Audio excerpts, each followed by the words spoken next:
Hey guys, what is up, YouTube? So today we're gonna look at three variations of the Nordic curl. We're gonna look at the Nordic curls themselves. We're gonna look at razor curls and razor curls into Nordic curls.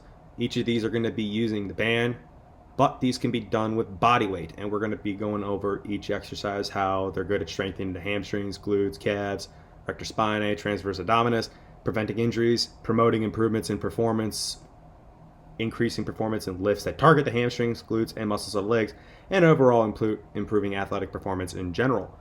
Now, to begin, we're going to look at the Nordic curls with band assistance. The Nordic curls themselves, body weight or with a band, they work on hip and knee flexion, strengthening and making the hamstrings, glutes, erector spinae, calves, and your transverse abdominus more flexible. You're going to work more flexibility with the hamstrings and the glutes, but all of those muscles are going to be worked on and strengthened in general. We're also going to focus on strength balance, deceleration work with the hamstrings and the glutes. You could do acceleration work, but you're risking it when you're bringing yourself at the top because you're putting so much tension on your hamstrings, trying to bring yourself up. So it's generally a deceleration exercise. And we can also work on the strength shortening cycle. So in order for us to perform Nordics, I have one of my classmates anchoring my feet near the ankles. You want to generally have your ankles in around, dorsiflexion, or, straight, if you will, in layman's terms. But you could have them anchored by a friend, somebody you know. You can also have it anchored by a Nordic curl machine. And if you don't have a Nordic curl machine, you can use a lat curl machine in case, nobody has a problem with you hogging up the lat pull down machine, but to each his own, I guess. So once you have your feet anchored, you want to brace your torso, you want to keep your chest up. Something that's very important with this exercise is squeezing your glutes. You're probably going to see me do this a couple times. I don't squeeze the glutes properly here. I do correct it later on in each of my exercises, or each of the stuff that I do, but generally squeezing your glutes allows you to mentally brace your core and focus on your glutes and your hamstrings. Because if you don't, you have a tendency to curl over and lean forward. You want to use your hamstrings to control the movement on your way down as far as possible and return to the starting position while keeping the torso tight. For beginners, if you don't have access to a band, you just focus on bringing yourself down as much as you can, then landing properly. Don't land like an idiot and hurt your wrists. I know I've done that. And then, to the best of your ability, bring yourself up with your hamstrings.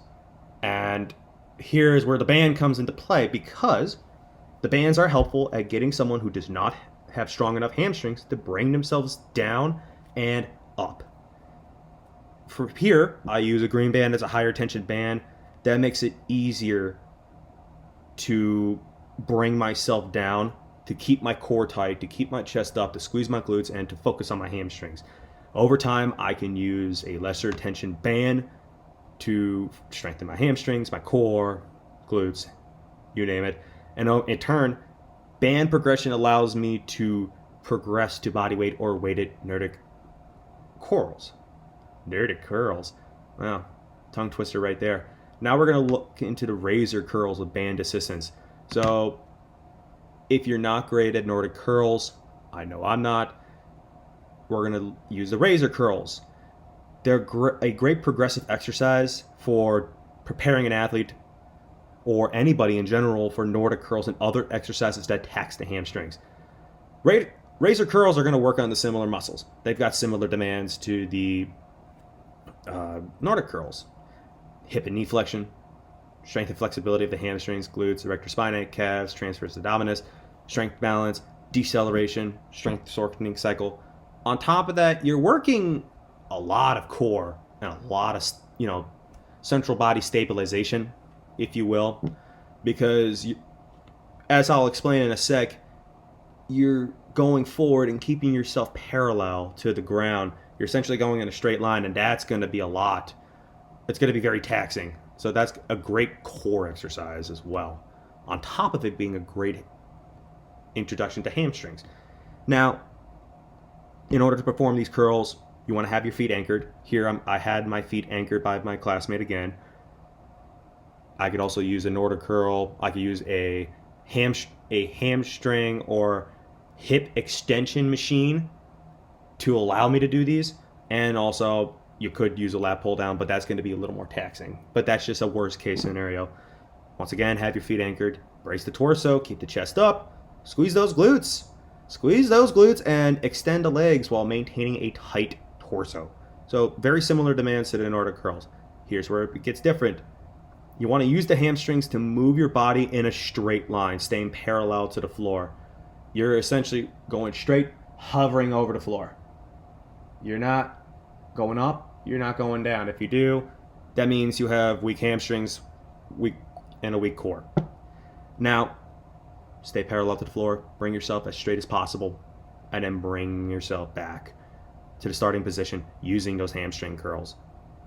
Big thing you want to focus on is when you get into that starting position, sort of hinge your hips and then bring yourself back. Kind of a cue that you would give to somebody doing an RDL or a squat. It might seem weird at first, but that is generally how you program somebody, cue somebody up to do these razor curls, because it allows them to maintain the tight core and maintain tension in their hamstrings and their glutes to allow them to go straight forward and straight back. Once again, the bands are helpful getting somebody who does not have strong enough hamstrings to go straight and back. Higher tension bands can improve the strength of the hamstrings and the form. And over time, one can use a lesser tension band to strengthen the hamstrings and in turn progress to body weight or weighted razor curls.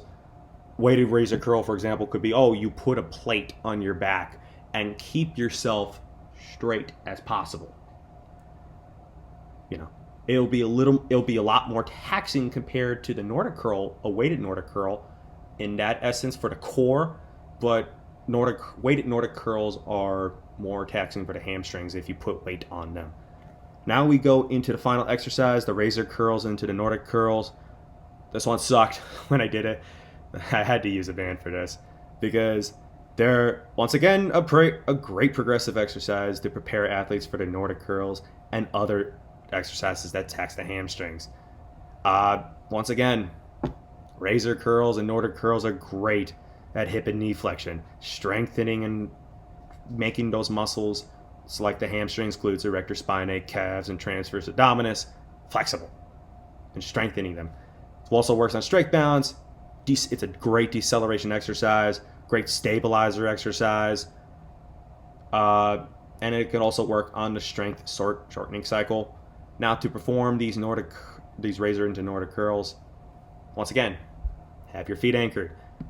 You could use somebody holding your ankles, as I said, in the similar position to the Nordic curls.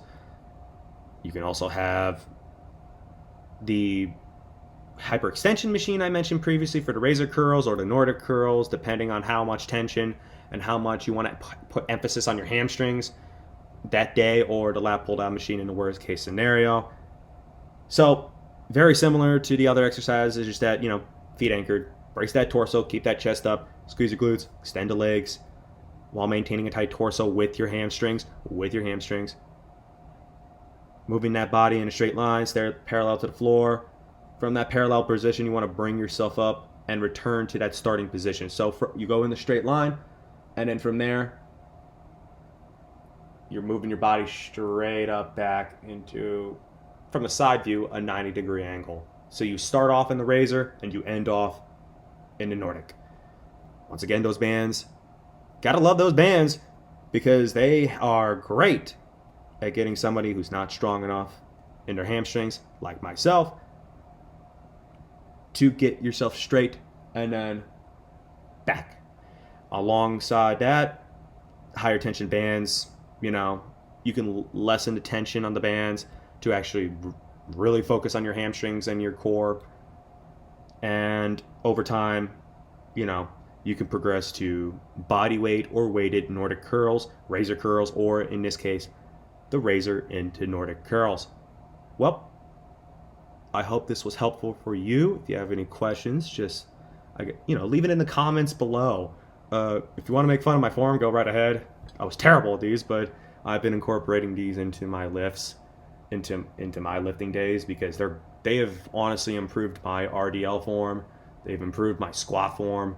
A lot of exercises that I use the hamstrings for me. I feel more my hamstring and my glutes when I do the Nordic curls. Honestly, I feel as if they've improved my run, because when you're running, you're using your glutes and your hamstrings. So I would argue that using the razors, using the Nordics, and using the razors into Nordics are great at improving your run. Because for me, my pace is increased.